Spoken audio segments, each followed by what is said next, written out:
My name is Devin Peterson, but everyone calls me Devo. I'm 18 years young, but there was a time in the not too distant past that I never thought I would be this old.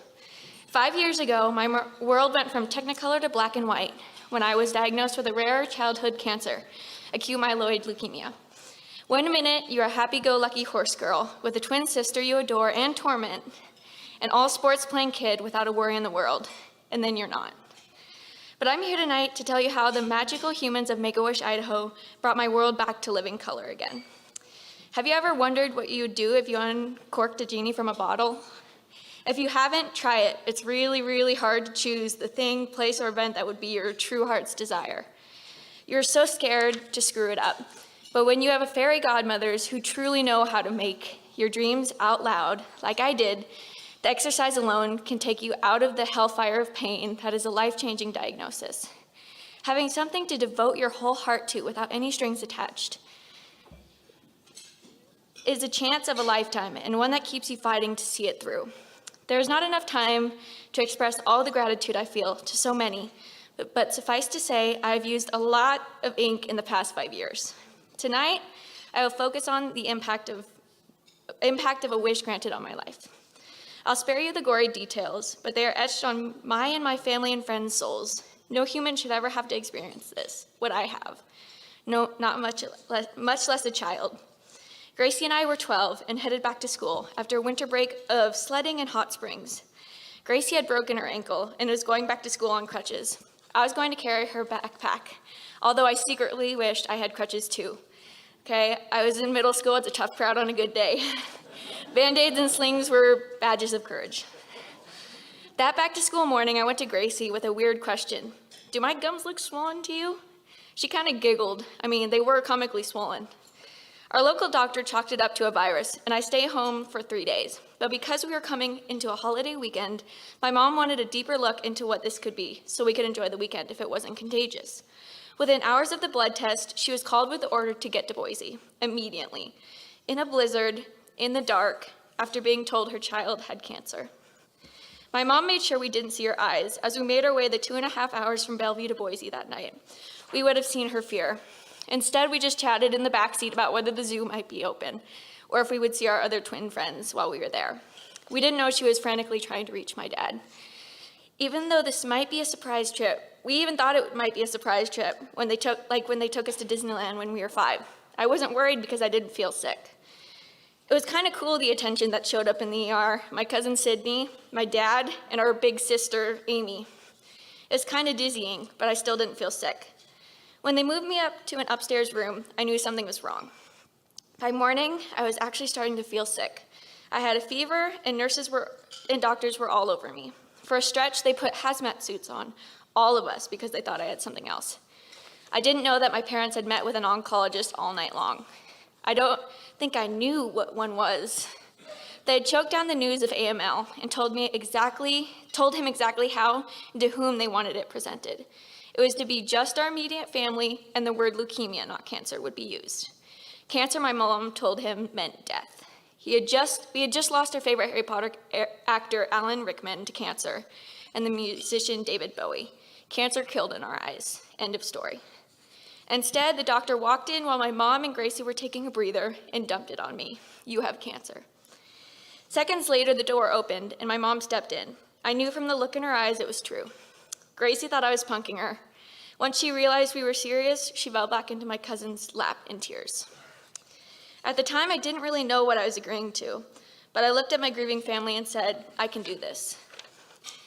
I got my first break to come home a few weeks into treatment, and I was already bald and about 50 pounds. I had nothing but don'ts handed to me as I left. No nature, basically. Inside or out. My house was stripped of life and sanitized. I had to move off of carpet, so my room was alien. The cats moved outside, the plants died in the garage. I could not touch the dogs without gloves, and no snuggles. My body was seeping poison from chemo. I told my parents I just want to have my heart beat from something other than fear. So they washed my dear old horse Dudley, covered me in plastic, gloves and a mask, and let me ride him down the street in front of my house.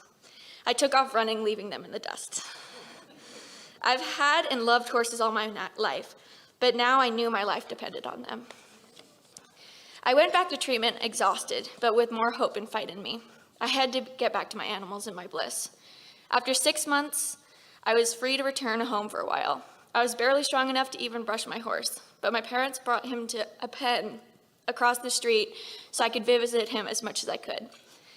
We started walking around the neighborhood, the dogs and cats trailing behind. Finally, my strength grew, along with my baby hairs. That fall, they declared me cancer-free. I had an incredible 11 months. I went back to all the things I loved: time with family, hassling Gracie, softball, basketball, running faster than my friends, a little bit of school, and a lot of horse time. I had also met with 2 wish granters, Tracy Parsons and Susie Whitmore. They led me so gently and encouraged me so carefully, guiding me to a wish. My family and friends were there when they told me my dream to travel to Scotland and to ride a fairy tale-like horse at high speed through the forest was granted.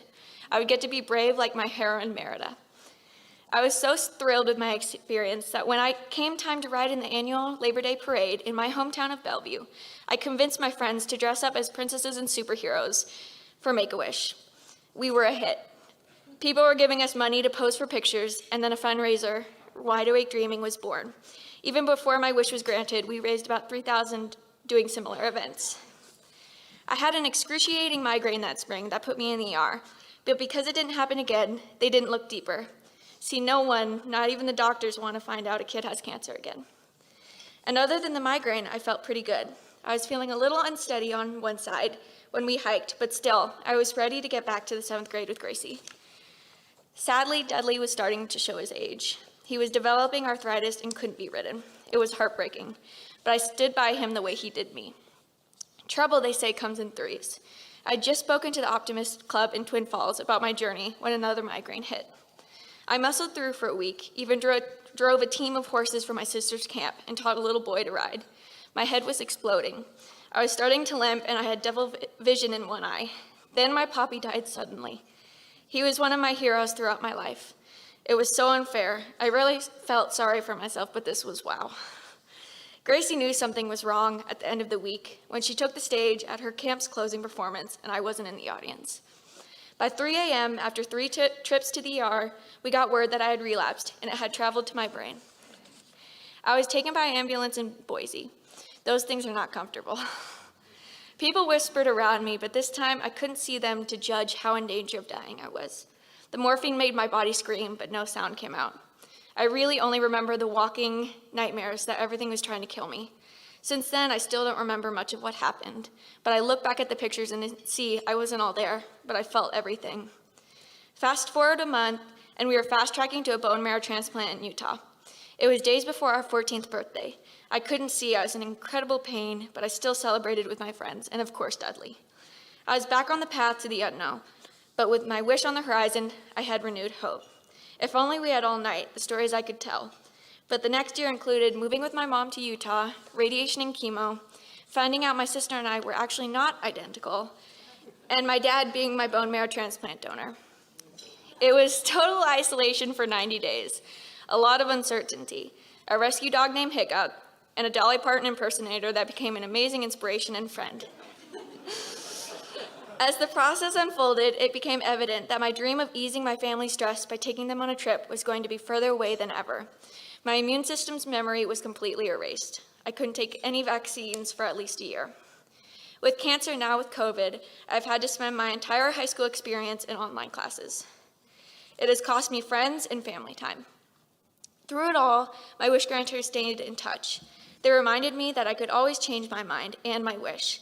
It had been so fun and hard the first time to figure out what to wish for. Not sure how Aladdin figured out what to ask for. It's a once-in-a-lifetime experience, but they, especially Tracy, pushed me to see I was maturing and that I had made a wish to pay back my family for fighting for me. The wish was supposed to be about me. I'd gone almost 3 years without getting my wish already. I'd raised money, made an appearance in a commercial for Make-A-Wish, and had missed out of so much. She forced me to dig deep again. I was always a big dreamer, so I prayed and brainstormed, and I finally realized my true heart's desire, a horse that looked like Spirit, the heroic wild horse of the movie I was obsessed with since I was 2. The movie was about a wild horse fighting for his freedom. Even before I had a personal dog in the fight, I felt the earth move with the story. The soundtrack was my drum beat. When I finally admitted this to Tracy, I felt in my soul that this was my actual dream. I'd been looking all my life for such a horse. He had to be young, look like Spirit, be goofy, loving, like to swim, and have loads of personality. It's hard to find a horse like Spirit because, well, real horses don't have eyebrows or straight white smiles like the animated version. I put the dream in the pipeline and moved forward, keeping busy riding horses for people, competing in barrels and pole bending on the rodeo team, ski joring, and pampering Dudley. Months passed without me even thinking about it, when one day I was asked to come help my aunt show some women how to barrel race. I got there and started warming up. I did my run and started noticing some very familiar faces lining the arena. This wasn't the normal crowd. I had no idea why they were there. It wasn't a real race. I was cooling down my horse when I saw my cousin was riding a beautiful buckskin that looked exactly like Spirit.